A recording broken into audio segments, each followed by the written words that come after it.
I'm Larry Barsh, and you are listening to Specifically for Seniors, the podcast for those of us in the Remember When generation.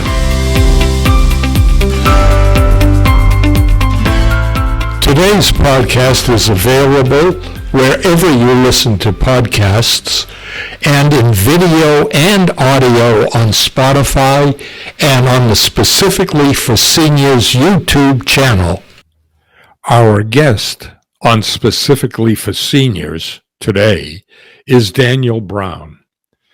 Dan is a senior hurricane specialist and the warning coordination meteorologist at NOAA's National Hurricane Center in Miami. His role as the warning coordination meteorologist includes working with international meteorological services across the Caribbean and Central America and the World Meteorological Organization to ensure effective coordination of forecasts and warnings and watches that occur during tropical cyclone events. Brown also coordinates NHC's outreach and training activities and works with FEMA's Emergency Management Institute to develop hurricane preparedness training courses for emergency managers. Welcome to Specifically for Seniors, Dan. Hey, thanks for having me today. In a recent issue of the Palm Beach Post, there was a letter to the editor, and I'm sure you run into these all the time. But let me read it to you, and then I'm going to ask for your comments on it. The letter read, quote, "As predictable as the hurricane season is the media's hype that follows it, seasoned Floridians learned long ago to ignore most of the broadcast and printed materials regarding the much too often inaccurate predictions of these purported storms. We have become complacent and mistrusting by the continuous supply of misinformation. New residents to the state will yield to the hype until they also become aware of the hysteria created by this false narrative of doom and gloom." How do you respond to this negativity and this apathy? Yeah, we've got to get folks thinking about their personal preparedness. We want people to be ready for that hurricane, but we also want people to get the information when a storm is threatening from a trusted source. Come to the National Hurricane Center. We have a website, hurricanes.gov, to get it right from us. We're trying to work with the local media on making sure they very closely, we're in the same agency with all the local National Weather Service offices around the country to, again, make sure we're all appropriately conveying the threats without the hype and just providing the most accurate and timely forecasts that we can. Yeah, I don't know how you put up with statements like this. I'll just add that, there's a lot of misinformation that can be spread on social media. A lot of the forecast models that we use to make our predictions are available on the internet. They're out there. If folks see those spaghetti plots of all those tracks, where the storm may be heading. But again, leave the work up to us as the experts. On average, we beat those models. We're more consistent in those models in our forecast. And so leave that up to the experts and follow those trusted sources. Follow your National Weather Service office. Follow your trusted local media person. Follow the National Hurricane Center. And listen to your local media to get that information when there's a hurricane threat. Speaking of misleading information on the internet, what's the difference between weather and climate? Yeah, so weather is really more the day to day. How should I dress today? Do I need to take an umbrella with me today? That's the weather. Climate's looking more out into the future. How will things might change? Will it be cooler or warmer 20 or 30, 40 years from now? How might hurricane activity change between now and the next generation? But weather is really more the day to day. What's the here and now? How is it going to affect me today? How does climate change affect the weather? Well, it can, and with hurricanes, there's still a lot of debate on what could happen in a warmer climate. There's a couple things that we are concerned about. One is that as we've seen sea level rise, and sea level has risen over the past several decades, that's just a higher baseline for storm surge. So when the winds of the storm push that ocean water on shore, if it's starting from a higher point, it's just going to mean that storm surge could be higher and also penetrate further inland. So we all should be concerned about that. And the second thing is that the atmosphere is able to hold more moisture in a warmer climate. And so, hurricanes could just have more rainfall.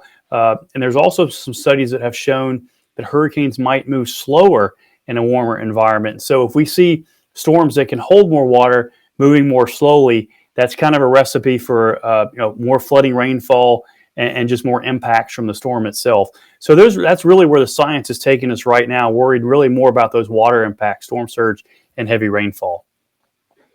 Worried more about that than the wind?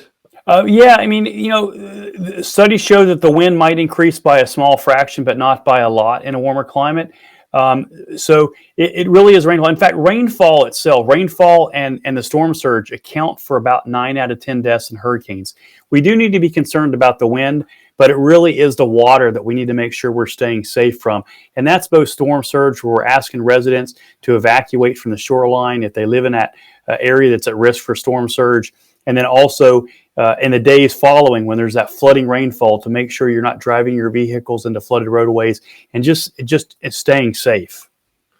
Especially in a state like Florida, which is a 400-mile long peninsula, and the highest point is 350 odd feet above sea level. Yeah, in Florida, we're very concerned, especially on the Gulf Coast side, for storm surge. It's an extremely vulnerable area for storm surge. The East Coast is a little bit slightly more protected. I wouldn't, not much more, but because there's deeper water just offshore the East Coast, the storm surge doesn't tend to penetrate as far inland along our Atlantic coast of Florida. But the Gulf Coast, the continental shelf is such a more gradual slope out into the Gulf of Mexico that allows that water to pile up. And then we can see that storm surge penetrate many miles inland and portions of southwest Florida around the Tampa Bay area, and then also along the Florida Big Bend and Panhandle. And it's something we haven't seen very recently. We saw it with Hurricane Michael that struck in the Panhandle as a Category 5 storm. Mexico Beach was essentially devastated by the storm surge. But along the west coast of Florida, we haven't had a large, strong landfalling hurricane in a number of years that's impacted a metropolitan area. So a lot of folks don't realize the vulnerability that they have from storm surge. Being at the start of the hurricane season, we hear a lot about El Nino and La Niña. What's the difference, and how does it affect a hurricane formation? Yeah, so El Nino conditions are when there's warmer waters out in the eastern Pacific Ocean, which tends to cause more wind shear across the Atlantic basin. And wind shear, for those of us that live in Florida, is something we would like to see because it kind of tears those storms apart. So as storms start to form, you get strong winds in the higher levels of the atmosphere. They really kind of rip those thunderstorms away from where that center is trying to form. During La Niña conditions, which is cooler waters out in the Pacific, the wind shear tends to be lighter across the Atlantic basin. You combine that with the warm waters, and it allows these systems to grow stronger as they move westward across the Atlantic. And unfortunately, the last several hurricane seasons, we've seen these La Niña conditions, which has meant above average Atlantic hurricane seasons. Now, really since about 2016, we've had these above normal seasons and just a lot of impacts in the United States. And what's the outlook for this season? So unfortunately, it looks like we're going to stay in these La Niña conditions, which is generally more favorable conditions in the Atlantic for tropical storms and hurricanes to form. So it is forecast to be another active hurricane season by NOAA in the Climate Prediction Center.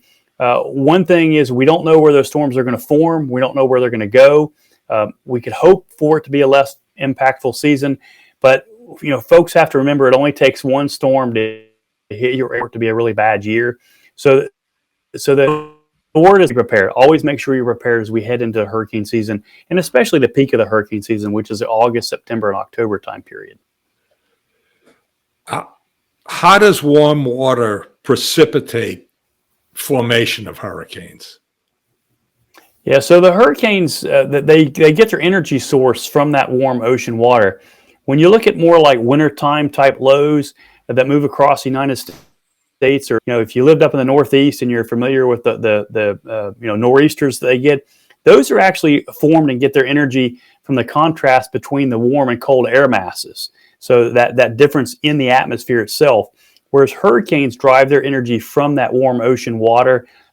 There's evaporation that goes on that causes those thunderstorms to form, and then as they begin to rotate, it allows the winds to increase. And again, if the conditions are right, both the ocean being warm and the wind shear being low, it can allow those storms to form and can get quite strong. I mean, we get up into the major hurricane strength when we get the category 3, 4, and 5 storms, and it's those storms that do the bulk of the damage. Not all, but the bulk of the damage when they make landfall. What are the stages of development, the early development of a hurricane? Yeah, so initially these we have to have some kind of pre-existing disturbance.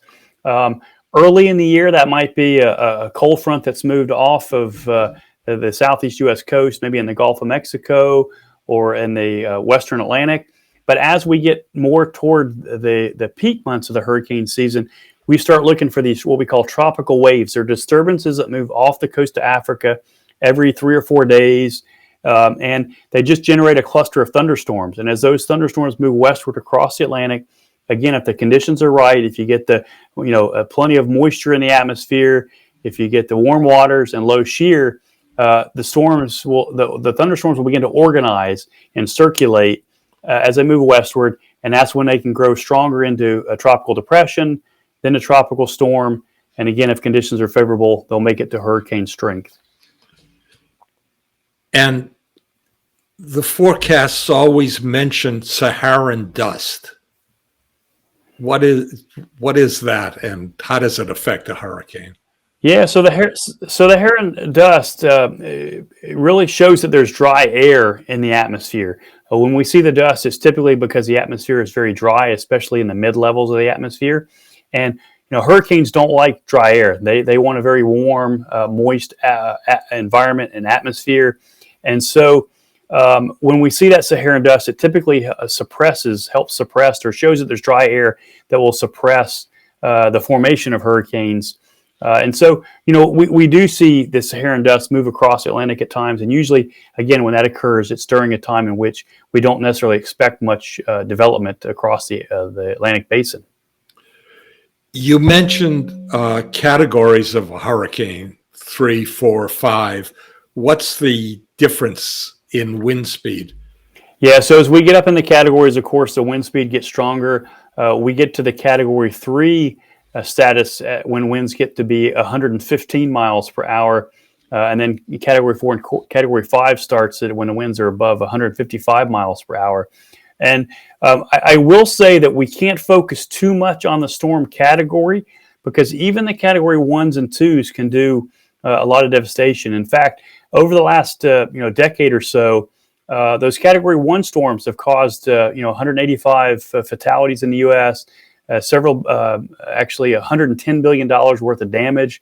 So again, got to be prepared really for any hurricane, but it is those 3, 4s, and 5s that typically do the vast majority of the damage. It's the category 4 and 5s where you have to really worry about the significant wind damage, and then also you can get storm surge extremely high. In fact, during Laura's landfall, which was over in Louisiana, we actually used the term unsurvivable storm surge because we're expecting storm surge on the order of 15 to 20 feet, where if you're living on that coastline, that's way over my head for water, and really was just something that we wanted to make sure everyone was able to get out safely. in addition to that, we're always told about the formation of tornadoes in conjunction with hurricanes. We're warned to go into a safe room somewhere in the house. How does Yeah, that happen? yeah. Whenever a tropical storm or hurricane makes landfall, we do typically see tornadoes to form. They usually form in the outer rain bands of the storm, not necessarily right near the center or the eye of the hurricane, but out in those outer rain bands. And they're typically on the right side of the storm. And so, a storm that's moving over the eastern Gulf of Mexico coming up toward Florida, we can get a lot of tornadoes in those outer rain bands as they begin to sweep across the state. And, the local National Weather Service offices will issue warnings for those tornadoes. Usually the tornadoes in tropical storms and hurricanes are more short-lived, but they can still be quite damaging. It's more localized, but it is something that you have to pay attention to. And when that tornado warning is issued, it's when you want to get in your safe room, interior room of the house without windows, and wait out until the all clear is given after the warning is canceled. You mentioned the dangerous part of hurricanes, before, during, or after. I'm sorry. No, it's really all. The stress level tends to rise as we're getting close to a hurricane threat, and we're seeing with advancements in our watches and warnings and forecasts. The number of lives lost in a hurricane has come down quite a bit over the last several decades. You go back to 1900 and there were nearly 6,000 people that were killed in the Galveston hurricane that year. And so we don't see typically those really large numbers of fatalities, which is a good thing. We reduced the number of storm surge fatalities. We're now issuing storm surge watches and warnings. But what we're seeing is more people that get injured or die in sort of the preparation and recovery phases of hurricanes. So when people are putting up hurricane shutters or getting ready, you got to make sure you're staying safe. And then after the storm, unfortunately, we're getting a lot of folks that die from either heart attacks because of increased stress, reasons, because of loss of electricity, either from heat or from improper use of generators with carbon monoxide poisoning, or just accidents that occur. People are trying to clean up and using a power tool they haven't used, a chainsaw, and getting injured. So the key message here, especially for our seniors, is to make sure that you're getting help. Seek help, talk to your friends, relatives, neighbors, and just make sure you're staying safe after storm. Help's not going to be as readily available after a hurricane. So you just got to make sure you're staying safe and make sure you have that supply kit ready so you can be prepared. What about walking out into standing water? That is a contributor as well to injuries and fatalities because you never know what's in that water. There can be wildlife, there can be snakes, but there can also be down power lines in that water. So I know we've had back in 1999, Hurricane Irene struck South Florida, and we had several folks that were electrocuted, unfortunately, because they walked through some flooded areas and didn't realize that there was a down power line in that puddle, and they were electrocuted. So again, got to stay real safe after the storm. Just taking care of yourself. And do you want to mention about driving in water? Yeah, absolutely. We want to make sure folks aren't driving into flooded roadways. In the last few years, we've lost a lot of people because they've driven around barricades and into a flood. You never know. You can't see if the bridge still exists. You might be going over a bridge and the water has risen up and don't know that the bridge has been washed out. And so we've had people drive into flooded areas, also been swept away. Here in South Florida, we don't have as much of the movement of the water, just kind of more ponds. But in many parts of the country after storm, the water is moving very quickly through rivers and streams. And it doesn't take much water. Just a few inches of water can start to float your car and move it. So if you ever come upon a road where there's a barricade, stop, turn around. The saying is turn around, don't drown. And we do want to make sure folks are listening to that. Okay, I know this is going to be on every news show from now until the end of November. But let's go over some of the basics of safety and preparedness, especially for seniors who may not be able to get around as well. Yeah, what do we need on hand? sure. So, one thing I would say too about the indirect fatalities that are happening after the storm is that, as seniors, you're 8 times as likely. That's what the statistics show, that you're 8 times as likely to die than someone under the age of 21. So it is our seniors that we're very concerned about after the storm, and we really got to make sure that we have all your non-perishable food and water available. You really want to have about a week's worth of supply, at least 3 days, at least 72 hours. But it's really good to try to have a week's worth of supply of that non-perishable food and water. You want to make sure that you also know where you're going to ride out the storm. Find out if you live in an evacuation zone, and if you do, find a friend or relative that lives just outside that zone. You don't have to go far. If you live in South Florida, we don't have to drive all the way to Orlando to escape that storm surge threat area. We just need to move away from the coastline to get into a home that's further inland, well-built home further inland, where you can ride out that storm. And also, think about the aftermath. Make sure you have the medicine that's going to be able to last you. If you have medicine, you have to, it's critically needed to make sure you have a good supply of that before the storm. But also with extended power outages, make sure that you have battery-operated fans. Have a battery-operated radio. Now you can actually get solar charging, panels for your cell phone, electronic devices. So think about purchasing some of that stuff to for you to be better after the storm. But I guess for seniors, do make sure you have a battery-powered fan in your kit, because again, you want something to help cool off your home. It's going to be hot after a hurricane if you have no power for several days, and we got to just make sure folks are staying safe. Let's talk for a second about generator safety and storage of gasoline in the garage, as well as the carbon monoxide. Yeah, so before a hurricane, at least from my experience here in South Florida, having been through a few hurricanes, is you probably do want to have a supply of gasoline, a few extra gallons for generator, perhaps even for your car if you begin to have to venture out because it may take several days to a week to really get electricity up and running to allow the pumps to work at gas stations. But if you're going to use a generator, is make sure it is properly ventilated.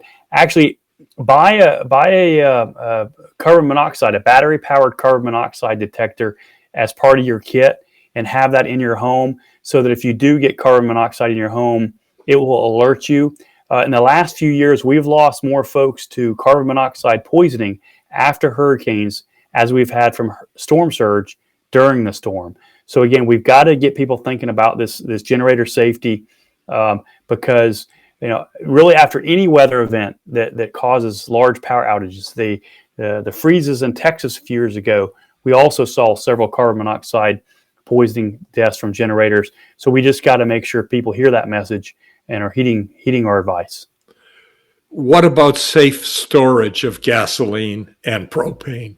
Yeah, just make sure it's stored in appropriate containers. Make sure those containers are sealed. You certainly don't want an open gas can somewhere in your home during a hurricane. It wouldn't take much of a spark to ignite that. So again, make sure any gas is stored in proper containers. Same with propane as well. And then again, if you're going to use that generator, use it safely. Is it safe to leave those gas cans and propane tanks in the garage? Yes, I would say it's safe to leave those in the garage. Your garage door can be a weak point in a home, but I think it's as long as they're in those sealed containers, it should be safe in your garage. What did we miss? Just to tell folks that, unfortunately, we can't change the calendar, that we're coming up on, June 1st here, start of the hurricane season. Now is the time to be thinking about preparedness. Make sure you have a list written with all the numbers of your family members that you may need to contact before, during, and after a storm. Make sure you tell folks where you're going to go to ride out the storm so that a family member knows where you're going to be and can help find you after a storm. And then just make sure you get those supplies. You don't have to buy it all at once, and it's a lot easier to buy now. So each time you go to the grocery store in the next few weeks to a couple months, buy a couple extra cans of non-perishable food. Buy maybe an extra few water bottles, and just slowly stock up on those supplies. And then by the time we get into August, which is really the peak of the hurricane season, you should have all those supplies and be ready in case we need them. Hopefully we won't need them this year, but be ready just in case. One last question. What keeps you up at night during hurricane season? That's a great question. I think for us, we've had a challenge of forecasting rapidly strengthening storms. We saw that with Michael in 2018 hit up in the Florida Panhandle. We saw that last year with Hurricane Ida. The good news is we're making some progress on forecasting rapid strengthening, and we saw that with Ida last year.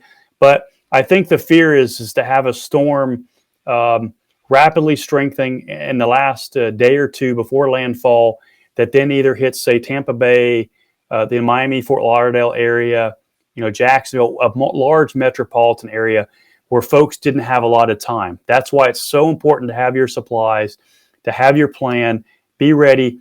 The stat I like to say is that the 9 most powerful hurricanes that hit the United States, all the ones that were 150 miles per hour or greater, all of those rapidly strengthened, and none of them, except one, was a tropical. It was a hurricane 3 days before. They were all tropical storms or less, 3 days before landfall, and the average of the time of those storms becoming a hurricane before they reached the coast was only 50 hours. So just about 2 days before they reach the coast, they become hurricanes. So you're not always going to have a lot of notice on these storms, but that's why we always have to be ready and just be prepared.